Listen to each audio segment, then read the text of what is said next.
Friends, welcome to Kerala சமையல். இந்த கேரளா சமையல்ல நம்ம மரவள்ளிக்கிழங்கு வச்சு பிரேக்ஃபாஸ்ட் வச்சு தான் பண்ண போறோம். அதுவும் மரவள்ளிக்கிழங்கு அடை தான் பண்ண போறோம். வாங்க எப்படி செய்யலாம்னு பார்க்கலாம்.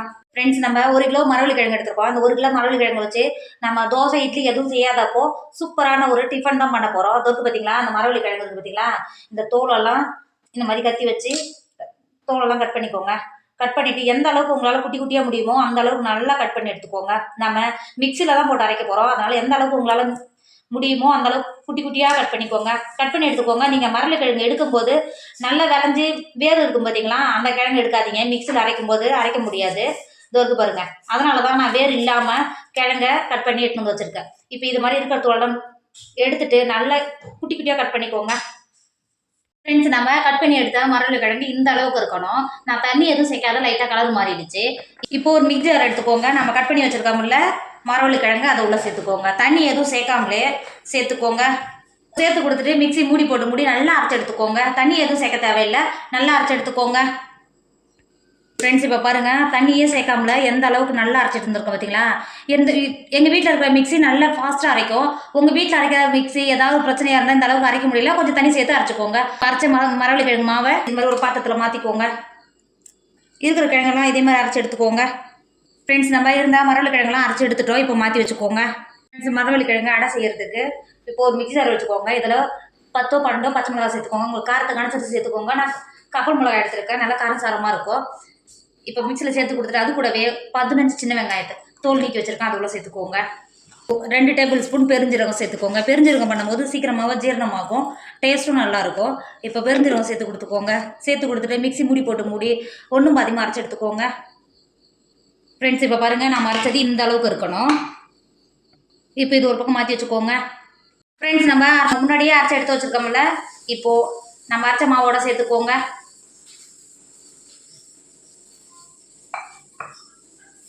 அது கூடவே பொடியாக கட் பண்ணி வச்சுருக்கிற 2 கொத்து கருவேப்பிலை அதில் சேர்த்துக்கோங்க.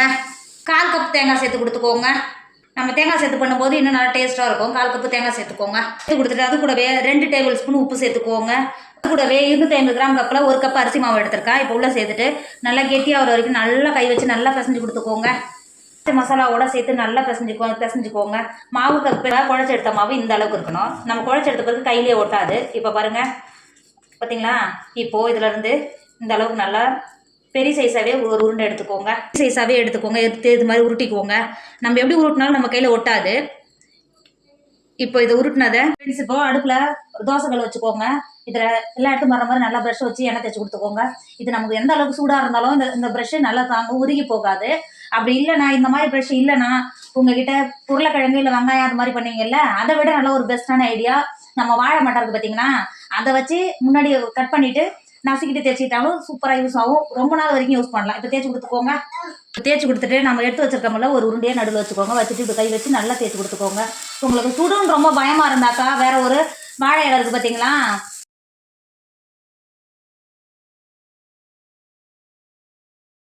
உருட்டி வச்ச வடையை இந்த அளவுக்கு நல்லா தேடிக்கோங்க. சுடுனெல்லாம் பயப்பட தேவையில்லை, அந்தளவுக்கு சுடாது. உங்களுக்கு சுடுன்னு பயமாக இருந்தால் வாழை இலையை பறித்து அதில் லைட்டாக எண்ணெய் தேய்ச்சிட்டு இந்த மாதிரி தட்டி உள்ளே சேர்த்துக்கோங்க. அதுவும் நல்லா வாழை இலை வாசனையோட டேஸ்ட் நல்லா சூப்பராக இருக்கும். எனக்கு இந்த மாதிரி செஞ்சு பழகிடுச்சு. இப்போ ஒரு பக்கம் நல்லா வேக வச்சுக்கோங்க. ஃப்ரெண்ட்ஸ், நல்லா ஒரு பக்கம் நல்லா வெந்துருச்சு. நம்ம திருப்பறதுக்கும் ரொம்ப ரிஸ்க் எடுக்க வேண்டாம், ஈஸியாக திருப்ப வரும். இப்போ திருப்பி இன்னொரு பக்கமும் நல்லா வேக வச்சுக்கோங்க. இப்போ பார்த்தீங்களா, நல்லா எந்த அளவுக்கு நல்லா செவுந்து நல்லா வெந்து வந்திருக்கு பாருங்கள். இன்னொரு பக்கமும் நல்லா வேக வச்சுக்கோங்க. ஃப்ரெண்ட்ஸ், இப்போ பாருங்கள், இன்னொரு பக்கமும் நல்லா வெந்துருச்சு. பார்த்தீங்களா, எந்த அளவுக்கு நல்லா செவந்து நல்லா வெந்து வந்திருக்கு பாருங்கள். இப்போ இதை பிளேட்டுக்கு மாற்றிக்கோங்க. இப்போ எண்ணெய் சேர்த்துட்டு திரும்பவும் நம்ம இருக்கிறதெல்லாம் இதேமாதிரி சுட்டு எடுத்துக்கோங்க. ஃப்ரெண்ட்ஸ், நம்மளோட மரவள்ளிக்கிழங்கு அடை சூப்பராக ரெடி ஆகிடுச்சு. நம்ம பாருங்கள், எவ்வளோ ஒரு கலர்ஃபுல்லாக, எவ்வளோ ஒரு வசவசமாக, எவ்வளோ ஒரு சூப்பராக இருக்குது பாருங்கள். டேஸ்ட்டும் அவ்வளோ ஒரு சூப்பராக இருக்கும். நம்ம காலையில் தோசை, இட்லி அது மாதிரி சாப்பிட்றத விட இது மாதிரி செஞ்சு சாப்பிட்டு பாருங்கள். டேஸ்ட் நல்லாவே இருக்கும். உடம்புக்கு ரொம்ப ரொம்ப ஆரோக்கியம். இது கூட நீங்கள் வச்சு சாப்பிட்றதுக்கு புதினா சட்னி, தேங்காய் சட்னி அது மாதிரிலாம் பண்ணி சாப்பிடும்போது இதோட டேஸ்ட் இன்னும் நல்லா சூப்பராக இருக்கும். நான் இது கூட சாப்பிட்றதுக்கு புதினா சட்னி வச்சுருக்கேன். புதினா சட்னி வச்சு சாப்பிடும்போது டேஸ்ட் அந்த அளவுக்கு சூப்பராக இருக்கும். நம்ம இது பிச்சு சாப்பிட்றதுக்கும் நல்லா வசவசன்னு இருக்கும் பாருங்கள். குழந்தைங்களாம் நல்லா விரும்பி சாப்பிடுவாங்க. இது சட்னியோட சாப்பிடும்போது அவ்வளோ ஒரு டேஸ்ட்டாக இருக்கும். கண்டிப்பாக நீங்களும் ட்ரை பண்ணுங்கள். என்னோட வீடியோ உங்களுக்கு பிடிச்சிருந்தா உங்கள் ஃப்ரெண்டு உங்கள் ஃபேமிலிக்கு ஷேர் பண்ணுங்கள். மறக்காமல் கேரளா சமையலை சப்ஸ்கிரைப் பண்ணிக்கோங்க. ஃப்ரெண்ட்ஸ், உங்களோட ஒரு அன்பான ரிக்வஸ்ட், என்னோட சேனலுக்கு கொஞ்சம் ஆதரவு கொடுங்க, எனக்கும் கொஞ்சம் சப்போர்ட் பண்ணுங்கள். தேங்க்யூ.